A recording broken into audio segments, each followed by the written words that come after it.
시청자 여러분 안녕하십니까? YTN 뉴스타트 1부 시작합니다. 우크라이나 전쟁 종결을 위한 트럼프 미 대통령과 젤렌스키 우크라이나 대통령의 회담에 이어 유럽 정상들과의 회담이 진행되고 있습니다. 트럼프 대통령은 미국이 우크라이나 안전 보장에 관여하겠다고 말했고 젤렌스키 대통령은 영토 문제는 3자 회담에서 논의하겠다고 밝혔습니다. 워싱턴 연결해서 자세히 알아보겠습니다. 홍상희 특파원, 트럼프 대통령과 젤렌스키 대통령의 정상회담 어떻게 진행되고 있습니까?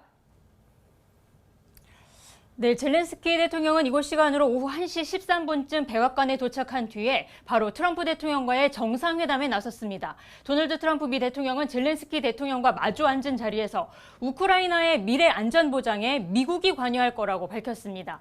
미군의 우크라이나 주둔 가능성도 배제하지 않았는데요. 트럼프 대통령의 말을 들어보시겠습니다. They are first line of defense because they're there. They're Europe. But we're going to help them out also. We'll be involved. 또 자신은 휴전이 필요하다고 생각하지 않는다면서 영속적인 평화를 얻을 거라며 평화협정 추진 구상을 다시 강조했습니다.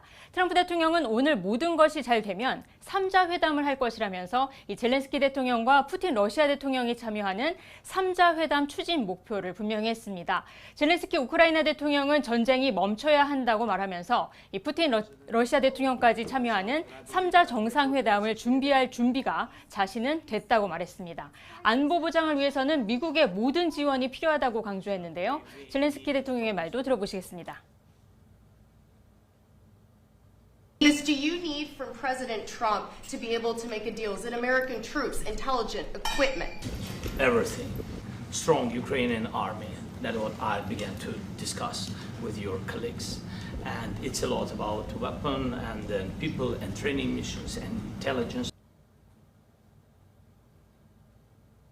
네, 회담은 1시간 반 가까이 진행이 됐습니다. 오늘 양국 정상회담의 핵심 쟁점은 푸틴 러시아 대통령이 요구한 돈바스 지역 영토 문제와 우크라이나 안전보장 방안인데요. 이 자세한 회담 내용은 아직 나오지 않고 있습니다. 젤렌스키 대통령은 영토를 포함한 민감한 문제는 3자 회담에서 논의하겠다고 말하기도 했습니다.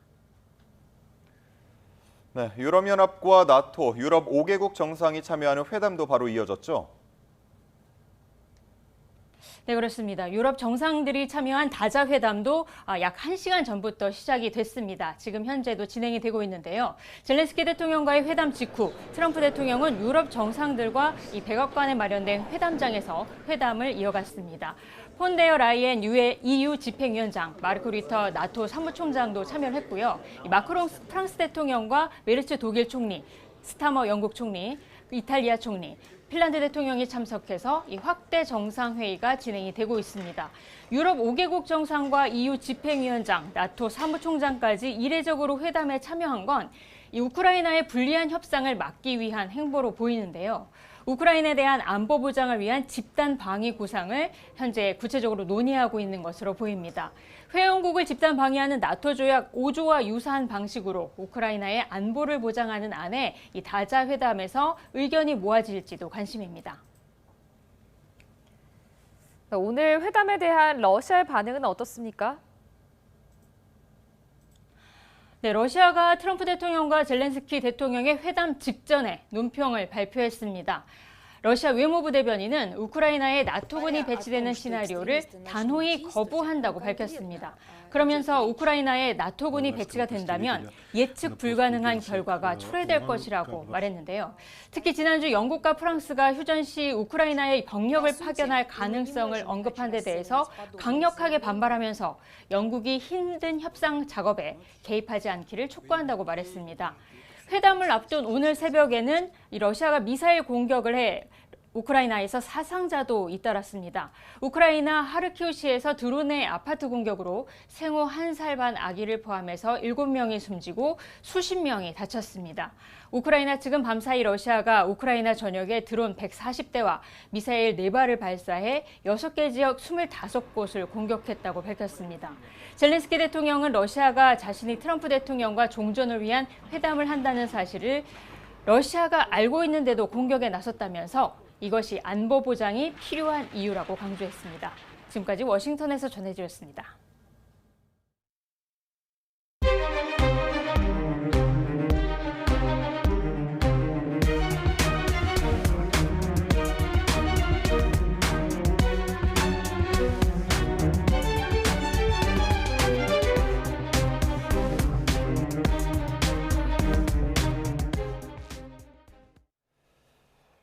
내란 특검이 오늘 한덕수 전 국무총리를 피의자 신문으로 다시 불러 조사합니다. 비상계엄 당시 총리로서 역할을 다했는지, 되레 계엄 선포에 가담한 건 아닌지 등을 조사할 것으로 보입니다.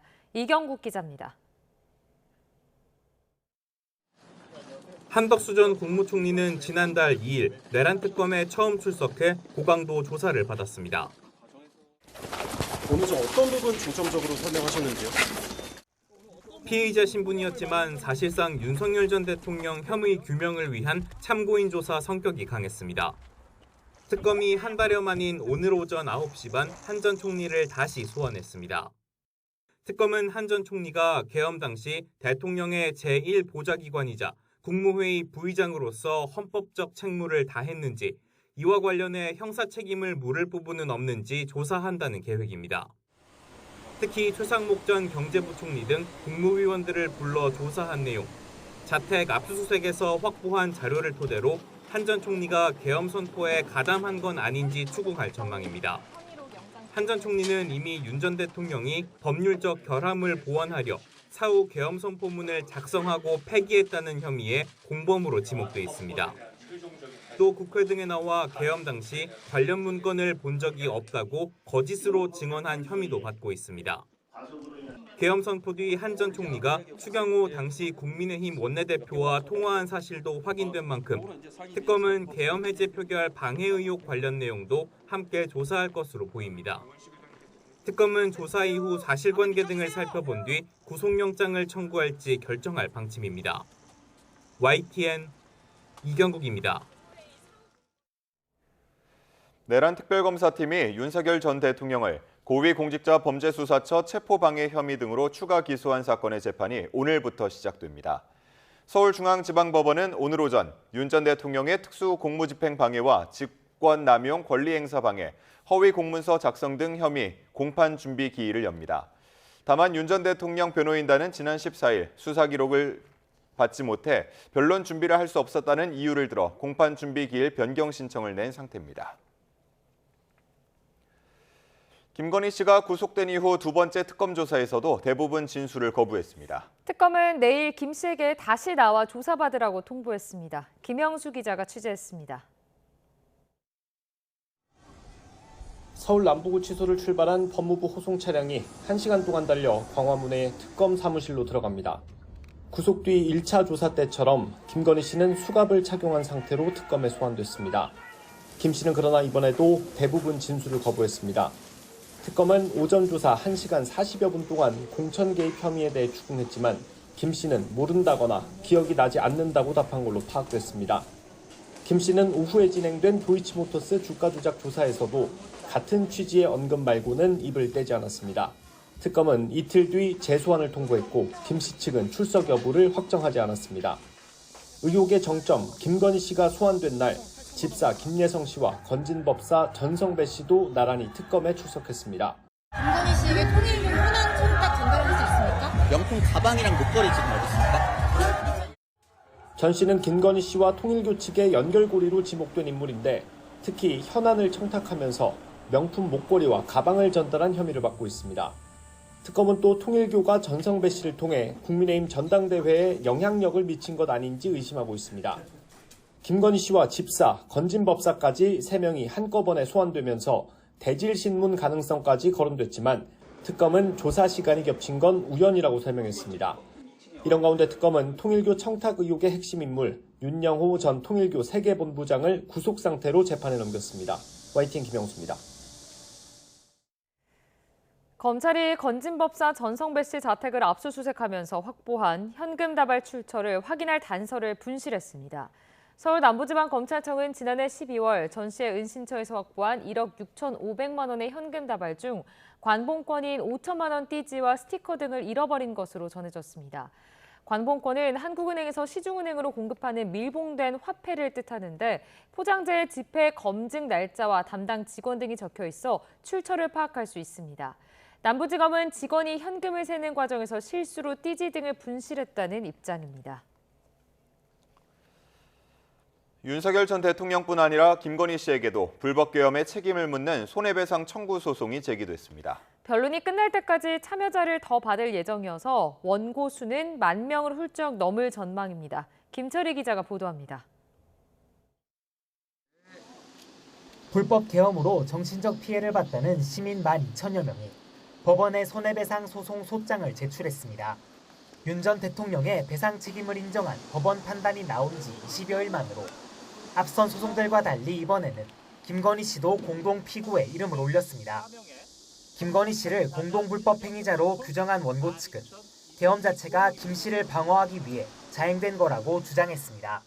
불법 비상계엄의 실질적 동기가 되었던 김건희 리스크, 그것을 덮기 위해서, 그 특검을 덮기 위해서 이것이 진행이 되었다고. 특검 수사 과정에서 김 씨가 계엄에 관여했다는 증거가 추가로 나오면 이 역시 재판부에 제출한다는 계획입니다. 또 대법원 판결 등 지금까지 나온 사법부 판단들만으로도 배상 책임 입증은 충분할 거라며 승소의 자신감을 내비쳤습니다. 그러면서 이번 소송을 통해 공직자가 위법한 행동을 하면 절대로 그 책임을 피할 수 없다는 명징한 교훈이 증명되길 바란다고 강조했습니다. 금전적 이익을 위해서 위법한 행위를 하면 끝까지 금융치료로 인하여 그 이익을 몰수할 수 있다는. 선정 당사자 형태로 진행되는 이번 소송은 변론 종결 전까지 추가로 참여자를 모집할 예정입니다. 만약 사법부가 이번에도 시민들 손을 들어준다면 윤 전 대통령 부부가 감당해야 하는 배상금은 천문학적으로 늘어날 거로 보입니다. YTN 김철입니다. 국민의힘은 당사 압수수색 제시도 가능성에 대비해 특검 사무실과 법원을 항의 방문하는 등 방어 총력전에 돌입했습니다. 민주당은 국민이 해산시키기 전에 스스로 해체하라고 날을 세웠습니다. 박강렬 기자입니다.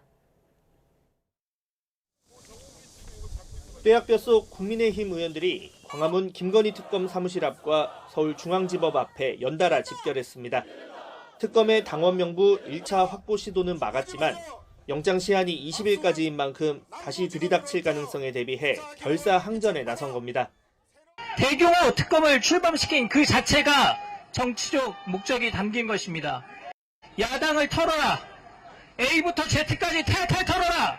이렇게 민주당이 하명하고 있는 것입니다. 비상대기령이 내려지며 지도부 회의도 당사에서 이뤄졌습니다.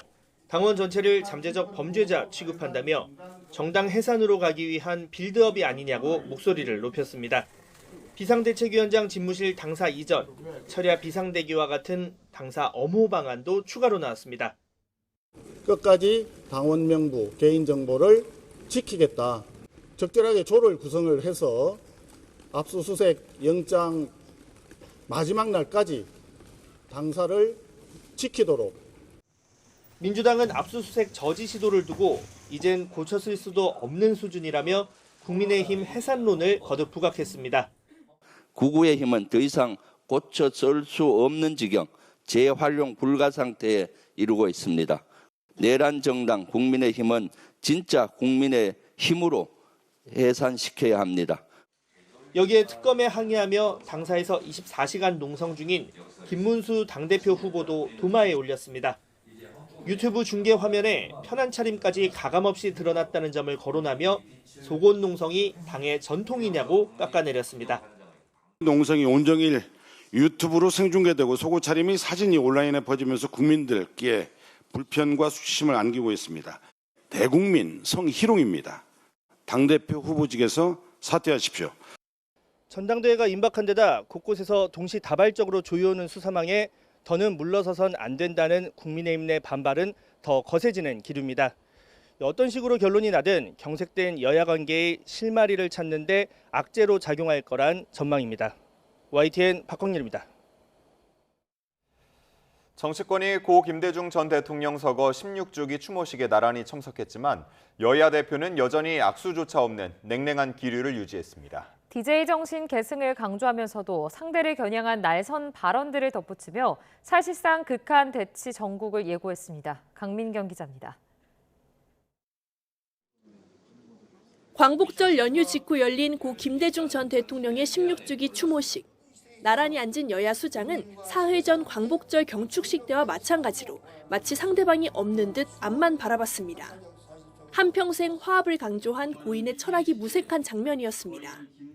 먼저 연단에 선 더불어민주당 정청래 대표는 1980년 광주가 2024년 내란을 몰아냈다고 포문을 열며 지금의 국민의힘은 대화 상대가 아닌 수사 대상이란 점을 분명히 했습니다. 당신이었다면 진정한 용서는 완전한 내란 세력 척결과 같은 말이라고 말하셨을 것이라 확신합니다. 국민의힘 송원석 비상대책위원장도 가만히 있진 않았습니다.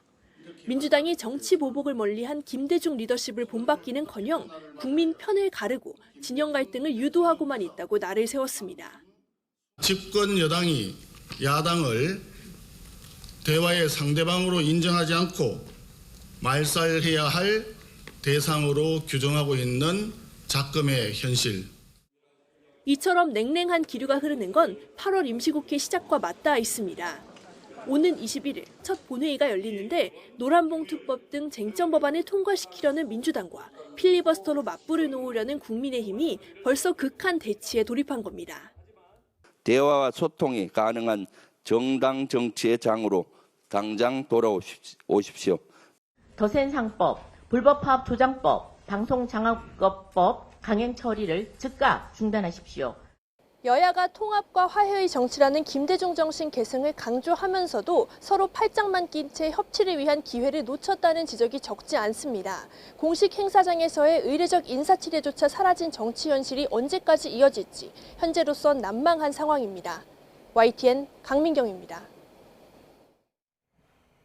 광복절 특사로 사면 복권된 조국 전 조국혁신당 대표가 정치 활동을 본격적으로 재개하며 내년 6월 선거 출마 가능성을 시사했습니다. 국민의힘은 반성도 성찰도 없는 파렴치한 행태라며 공세를 이어갔습니다. 임성재 기자의 보도입니다.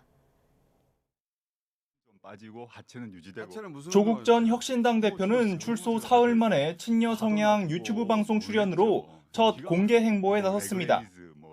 내년 6월 국민으로부터 한 번 더 심판받겠다며 지방선거나 국회의원 재보선 출마 의지를 숨기지 않았습니다. 저희 비판하신 분까지 포함해서 국민들의 제 의견을 다시 얘기하고 정치적 선택을 받아야 되는 거죠. 다만 더불어민주당과의 합당 가능성이나 대권에 도전할 의지가 있는지에는 말을 아끼며 정치인으로서 자질과 능력, 경험을 쌓아나갈 거라고 몸을 낮췄습니다. 조 전 대표의 발걸음은 진보 민주화 진영의 상징인 김대중 전 대통령의 묘역으로도 향했습니다.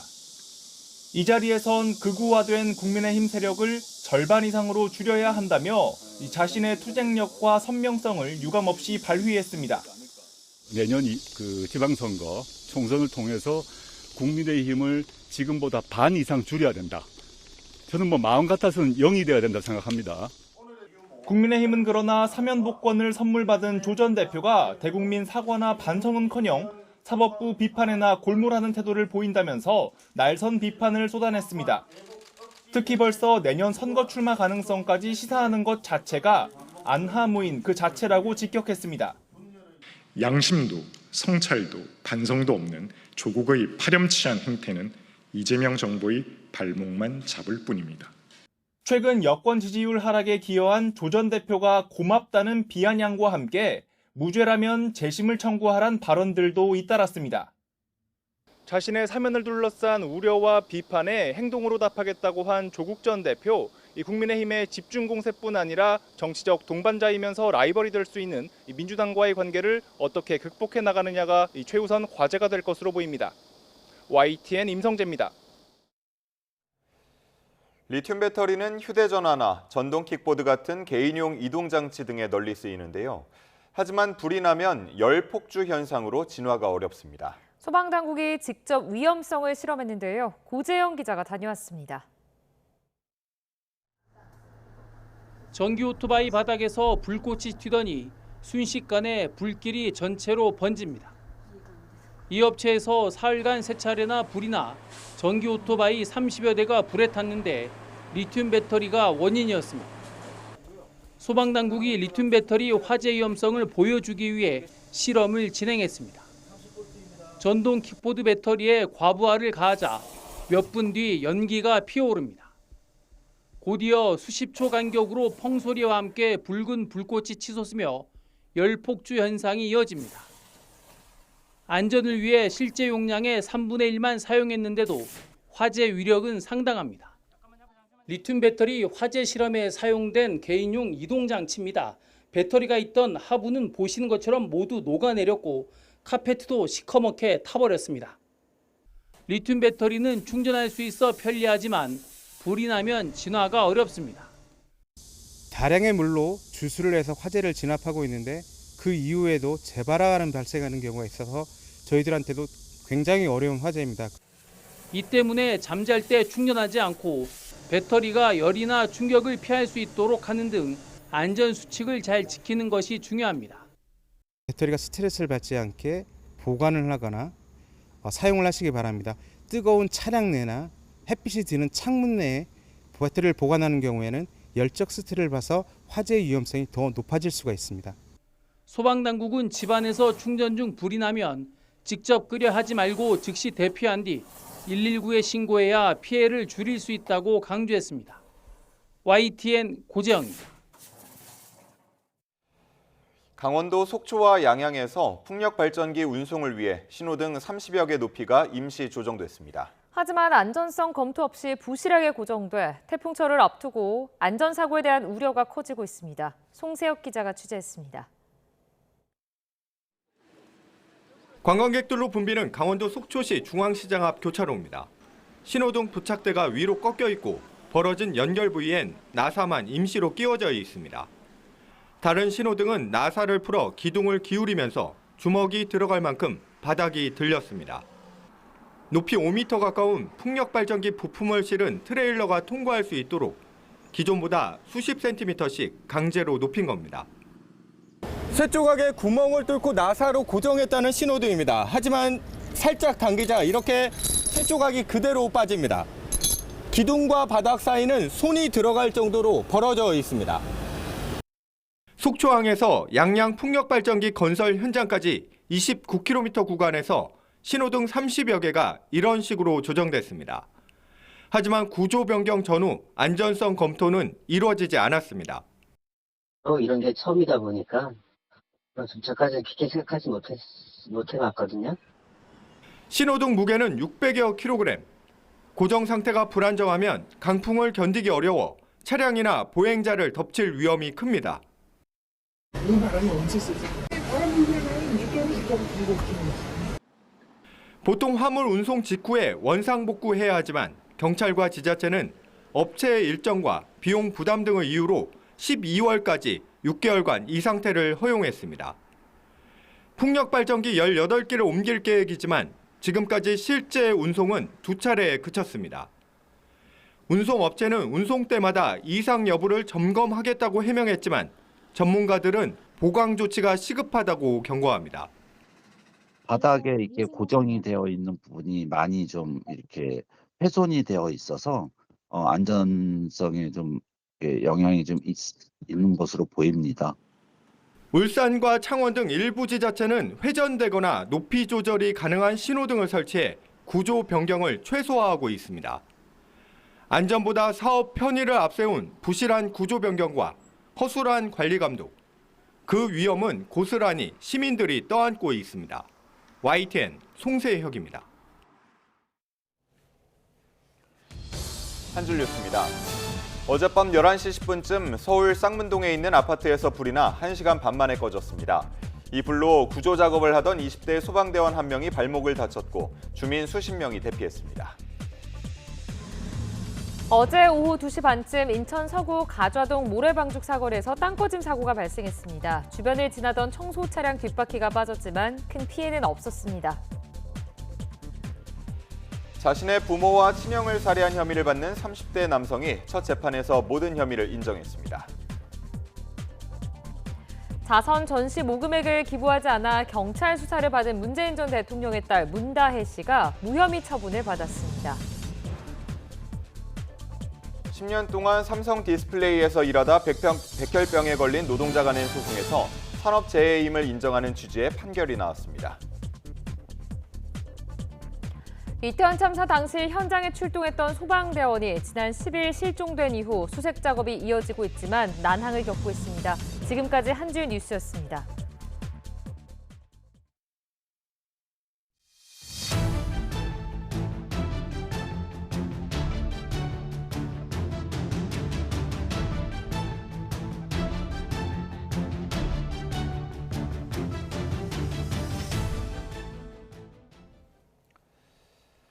지난 광복절 경축사를 통해 남북관계 개선 의지를 확실하게 밝힌 이재명 대통령이 북한에 거듭 손을 내밀었습니다. 기존 남북 합의 중 가능한 것부터 단계적 이행을 준비하라고 지시했는데 곧 구체적인 긴장 완화 조치가 이어질 것으로 보입니다. 강진원 기자입니다. 노란색 민방위복을 입은 이재명 대통령이 취임 이후 첫 을지 국무회의를 주재했습니다. 18일부터 21일까지 나흘 동안 진행되는 범정부 차원의 비상대비 훈련을 점검하기 위해서입니다. 이 대통령은 을지 연습을 통한 안보 태세 파악과 위기관리 능력 제고의 중요성을 강조했습니다. 전통적인 군사 위협을 넘어서서 경제, 기술, 환경 요소 등이 얽힌 복합 위기에 대비한 통합적인 안보 역량이 필요한 상황입니다. 진짜 유능한 안보는 평화를 지키는 것이란 대북정책 소신 또한 재차 꺼내들었습니다. 작은 실천이 쌓이면 신뢰가 회복될 거라며 굳건한 대비 태세 위에서 긴장 완화 조치를 일관되게 추진하겠다는 뜻을 분명히 밝혔습니다. 관련 부처는 기존 남북 합의 중에서 가능한 부분부터 단계적인 이행을 준비해 주시기 바랍니다. 접경지에서 군사훈련 중단 등 9.19 군사합의의 선제적, 단계적 복원 등이 우선 거론됩니다. 이 대통령은 비공개 을지 국가안전보장회의, NSC 전체 회의에서도 대북 유화 기조를 이어갔습니다.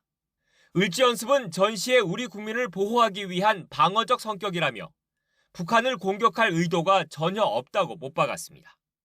을지 연습은 우리 국민의 생명과 안전을 지키는 방어적 성격으로 이를 통해 북한을 공격하거나 한반도 긴장을 고조시키려는 의도가 없음을 분명히 했습니다.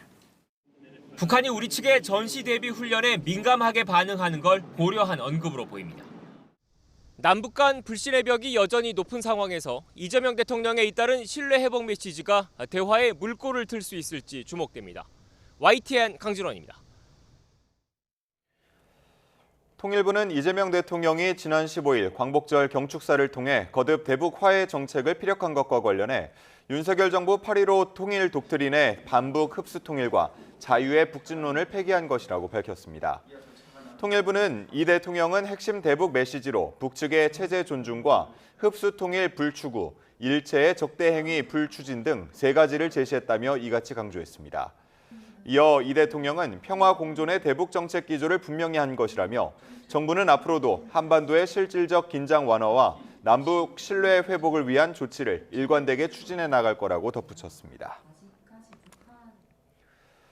조현 외교부 장관은 한반도 비핵화와 관련해 동결에서 감축, 폐기로 이어지는 단계적 전략을 마련하겠다고 밝혔습니다. 이에 앞서 북미 대화와 남북 대화 재개가 우선이라고 밝혔는데요. 다음 주 열릴 한미 정상회담에서 이를 위한 진전된 내용이 나올지 주목됩니다. 홍선기 기자입니다. 이재명 대통령은 지난주 광복절 경축사에서 내놓은 대북 메시지를 통해 한반도 비핵화에 대한 의지를 다시 한번 강조했습니다. 평화로운 한반도는 핵 없는 한반도이며 주변국과 우호적 협력을 기반으로 하는 한반도입니다. 조현 외교부 장관은 이와 관련해 단계적 비핵화 전략을 준비할 것이라고 밝혔습니다. 이를 위해서는 북미 대화와 남북 대화 재개가 우선이라는 것도 분명히 했습니다. 이를 바탕으로 동결, 감축, 폐기로 이어지는 단계적 비핵화 전략과 실행 방안을 마련하고 중러 등 주변국의 건설적 역할 또한 견인해 나가겠습니다. 그러나 북한의 단계적 비핵화가 북핵 문제에 대한 새로운 접근법은 아닙니다.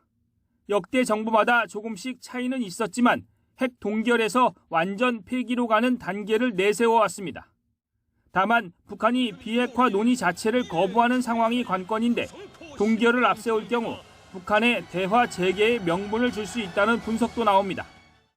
출발에서는 핵 건축으로 시작해서 마지막 최종 상태는 비핵화로 가는, 다시 말해서 핵 건축적 과정을 통한 비핵화, 이런 부분에 절충점이 충분히 있다, 저는 그렇게 생각합니다. 조현 외교장관은 오는 25일 열릴 한미 정상회담에서 성과를 도출할 수 있도록 노력하겠다고 말해 북핵 문제에 있어서도 진전된 내용이 나올지 주목됩니다. YTN 홍선기입니다. 도널드 트럼프 미국 대통령이 오는 25일 열리는 한미 정상회담에서 뚜렷한 성과를 원할 거라는 미국 측의 관측이 나왔습니다. 앞서 열린 미러 정상회담이 성공적이지 않았기 때문에 잇따라 실패를 원하진 않을 것이라는 분석입니다. 신웅진 기자가 전해드립니다. 미국의 외교안보 전문가 그룹인 전략국제문제연구소 CSIS는 다음 주 열리는 한미 정상회담을 긍정적으로 전망했습니다. 빅터 차 한국 석좌는 지난 15일 알래스카 미러 정상회담을 트럼프 대통령의 큰 승리는 아니었다고 평가했습니다. 그러면서 이 회담을 트럼프 대통령과 김정은 북한 국무위원장의 노딜로 끝난 2019년 하노이 북미 정상회담과 다를 바 없다고 분석했습니다. The U.S. president probably wants a success next week, right? He doesn't like failure to be followed by failure, so he's probably going to want some sort of success next week, and that may bode well for the meeting.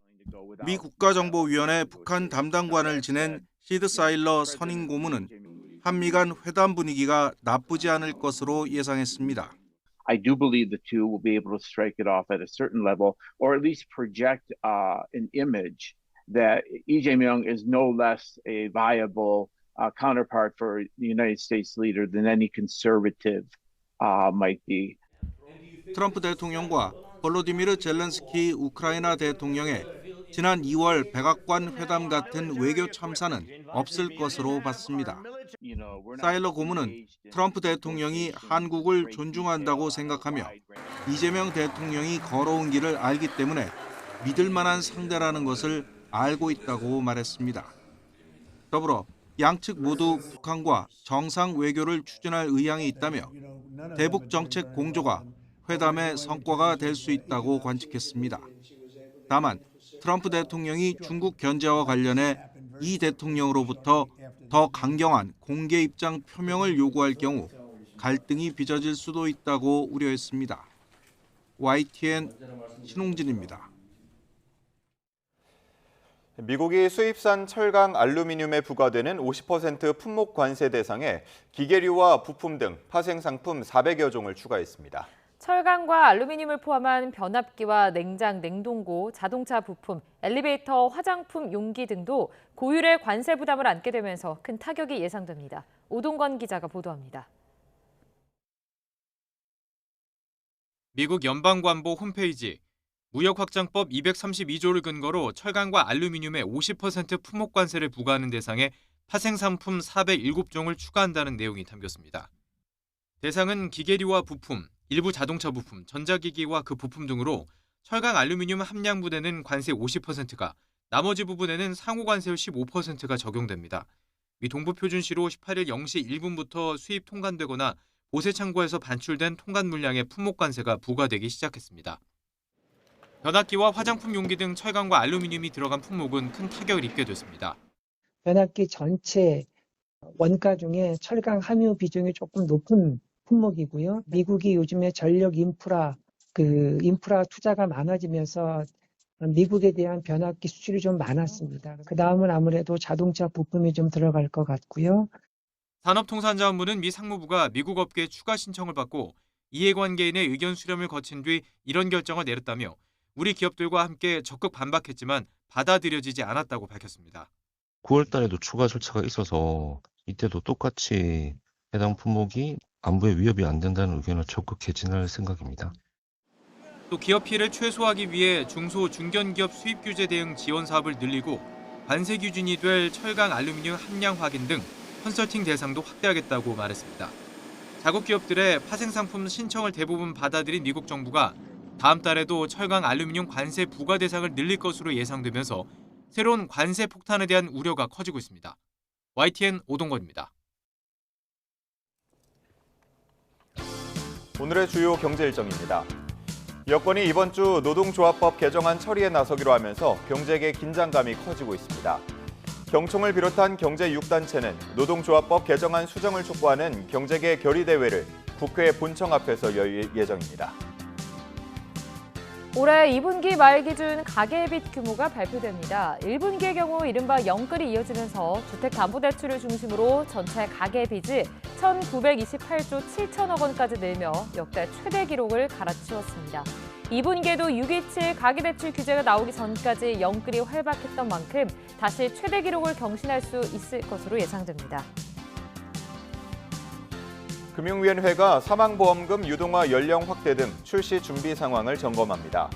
앞서 금융위는 지난 3월 65세 이상인 종신보험 계약자는 사망보험금을 유동화해 연금 형태로 수령하거나 요양, 간병, 주거, 건강관리 등의 서비스로 제공받을 수 있게 된다고 발표한 바 있습니다. 금융위는 이를 소득 공백이 커지고 자금 수요가 많은 55세 이상으로 확대하는 방안 등을 검토해왔습니다. 요즘 민생회복 소비 쿠폰으로 안경 맞추시는 분들 많으시죠? 딸을 같이 서울시가 서울 사는 초등학생 어린이에게 눈 검진과 안경 구입 시 쓸 수 있는 최대 20% 할인 쿠폰 신청과 지급을 시작합니다. 오늘 오전 9시부터 오는 25일 오후 6시까지 서울시 공공서비스 예약 시스템에서 신청할 수 있습니다.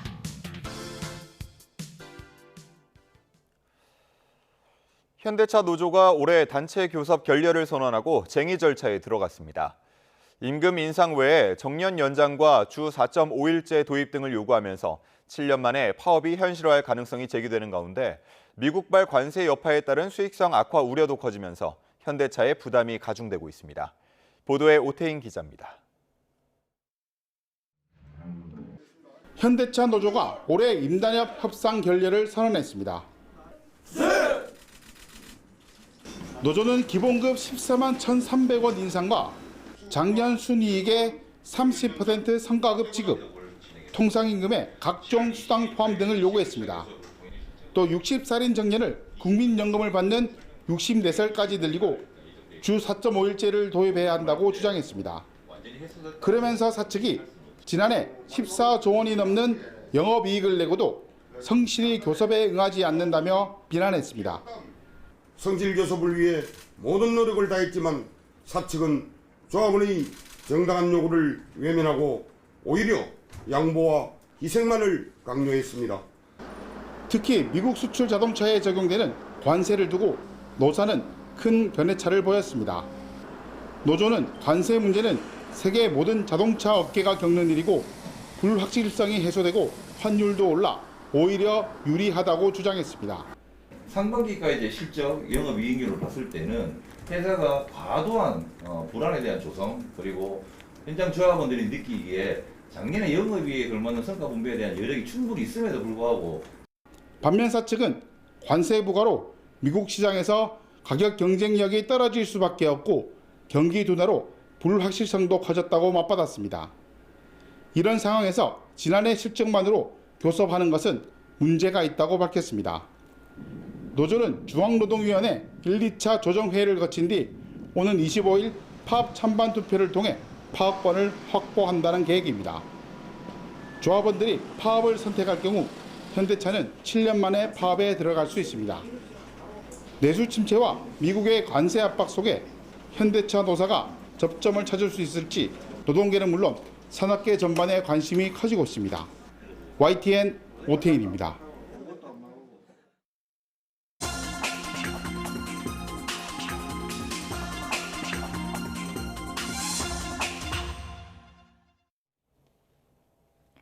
오늘의 글로벌 픽입니다.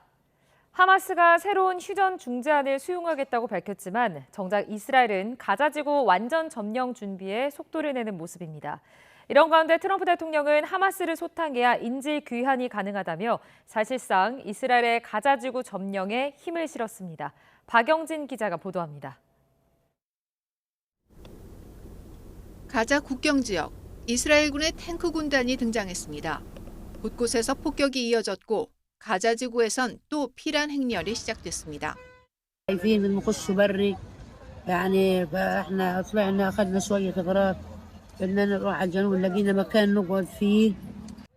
이처럼 이스라엘이 가자지구 점령 계획에 속도를 내는 가운데 하마스는 이집트와 카타르 등 중재국들이 제안한 새로운 휴전안을 수용한다고 밝혔습니다. 중재안에는 60일 휴전과 2차례에 걸친 인질 석방 등의 내용이 담겼습니다. 하지만 이스라엘은 중재안에 대해선 입장을 내지 않은 채 가자지구 완전 점령에 대한 두려움이 하마스의 태도를 바꿨다고 주장했습니다. ואני כמוכם שומע את הדיווחים בתקשורת ומהם אתם יכולים להתרשם מדבר אחד. החמאס נמצא בלחץ אטומי. 트럼프 대통령 역시 SNS에 하마스를 파괴해야만 남은 인질들이 돌아올 수 있다면서 이 일이 빨리 일어날수록 성공 확률도 커진다고 밝혔습니다. 휴전 협상보다는 이스라엘의 가자지구 완전 점령에 힘을 실어준 겁니다.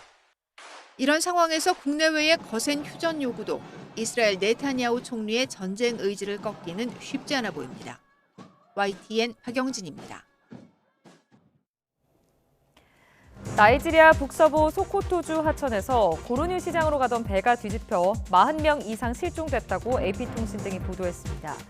나이지리아 국가비상관리청은 50명 이상 승객 중 10명이 구조되고 나머지는 실종 상태라며 구조, 수색 작업을 계속하고 있어 사망자는 늘어날 수 있다고 밝혔습니다. 현재 일간지 더펀치는 현지 관리를 인용해 과정에 따른 사고일 수 있다며 나이지리아 하천에서 반복되는 문제라고 지적했습니다. 40도가 훌쩍 넘는 폭염으로 스페인과 포르투갈 곳곳에서 산불의 연이 확산하면서 피해를 키우고 있습니다. 현지 시간 17일 로이터와 AFP 등 주요 외신은 현재 스페인 전역에서 주요 산불 20건가량이 계속 확산하고 있다고 보도했는데요. 산불이 심각한 수준으로 번지고 있는 스페인 북서부 갈리시아 지방에서는 일부 고속도로 구간이 폐쇄되고 철도 노선의 운영도 중단됐습니다. 지금까지 글로벌 픽이었습니다. 이재명 대통령이 산업재해 근절에 강한 의지를 보이면서 기업마다 각종 대책을 마련하고 있는데요. 정부 지원으로 작업 과정에 로봇을 도입해 안전을 챙기고 경쟁력도 키운 사례가 주목받고 있습니다. 김건우 기자가 취재했습니다. 스테인리스 물탱크를 만드는 중소기업의 공장입니다. 로봇팔이 강판을 집어 모서리를 잘라내고 수압에 견딜 수 있게 프레스 기계로 모양을 만듭니다. 불과 2년 전만 해도 사람이 직접 하던 작업입니다. 수십 킬로그램짜리 날카로운 강판을 손으로 잡고 기계에 넣어야 해 사고 위험이 컸습니다. 지금은 강판 운반부터 성형까지 로봇이 한 번에 처리하고 사람이 접근하면 센서로 감지한 뒤 멈추도록 해 사고 우려도 사라졌습니다. 사람이 2인 1조로 해서 금형 안에 몸을 안에 집어넣고 작업을 해야 되는 상황이 빈번하게 자주 있기 때문에 지금은 로봇을 사용을 하고 나서 그 위험 부담을 좀 적기도 좋고 로봇 도입으로 공장의 생산성은 60% 넘게 올랐고 불량률은 84%나 줄었습니다. 작업자는 재교육을 받고 로봇 조작과 관리 업무에 투입돼 일자리를 잃지도 않았습니다. 과거에는 편차가 좀 생기는 부분들을 로봇 참여로 해서 정확한 그 공정 지수가 나왔고 그러고 이제 생산성도 자동으로 계속 이어지다 보니까 생산도 상당히 상승이 되어버리고 아무리 안전하고 정밀한 로봇이라도 수억 원에 달하는 도입 비용은 중소기업에 큰 부담입니다. 다행히 정부 사업을 통해 비용 절반을 지원받아 짐을 덜 수 있었습니다. 지금 중견기업과 중소기업에서는 위험한 환경에 노출되어 있는 근로자가 많이 있습니다. 이 다간절 로봇과 이송 로봇을 투입한 결과 안전한 작업 환경이 구축이 되었고 또 생산성 또한 높아졌기 때문에 정부가 산재와의 전쟁에 나섰지만 규모가 작은 기업일수록 안전 분야에 적극적으로 투자하기는 어려운 형편입니다. 지역 중소제조업이 경쟁력을 높이고 산재도 줄일 수 있도록 로봇 도입을 비롯해 각종 지원 대책을 늘려야 한다는 목소리가 나옵니다. YTN 김근우입니다.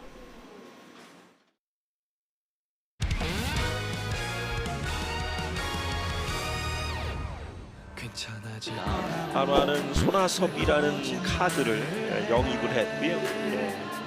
불과 23일 전까지만 해도 한 팀으로 함께 뛰었던 선수들과 반갑게 인사하는 손아섭 선수. 이곳 창원은 23일 만에 첫 방문. 한화의 멋진 오빠가 되고 있는 손아섭 선수. 오늘 23일 만에 NC와 함께 타선을 부렸습니다.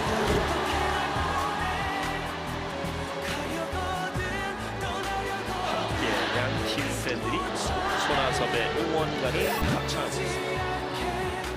이 박수 의미를 아마 여러분들은 다 알고 계실 겁니다.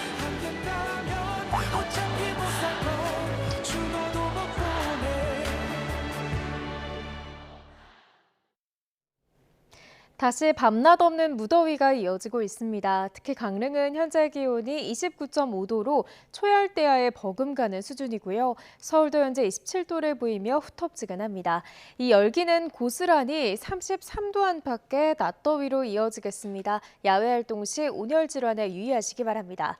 오늘 오전까지 수도권과 영서, 충남 지역에는 5에서 20mm의 비가 오락가락 내리겠고요. 오후부터는 하늘에 구름만 많이 끼겠습니다. 다만 내륙 곳곳으로 기습적인 소나기가 지납니다. 소나기의 양은 5에서 최대 40mm가 되겠고 곳에 따라 벼락과 돌풍이 동반되겠습니다. 현재 기온 살펴보겠습니다. 현재 서울 기온 27도, 청주 27.2도, 창원은 25.4도를 보이고 있고요. 낮 기온도 보시면 서울이 31도, 전주 33도, 대구는 35도까지 오르겠습니다. 내일도 중북부 지방에는 또 한 차례 비가 내리겠고요. 남은 한 주간 폭염과 열대야는 계속될 전망입니다. 날씨였습니다. 이상으로 뉴스타트 1부 마칩니다. 잠시 후 2부가 이어집니다. 함께해 주신 여러분 고맙습니다.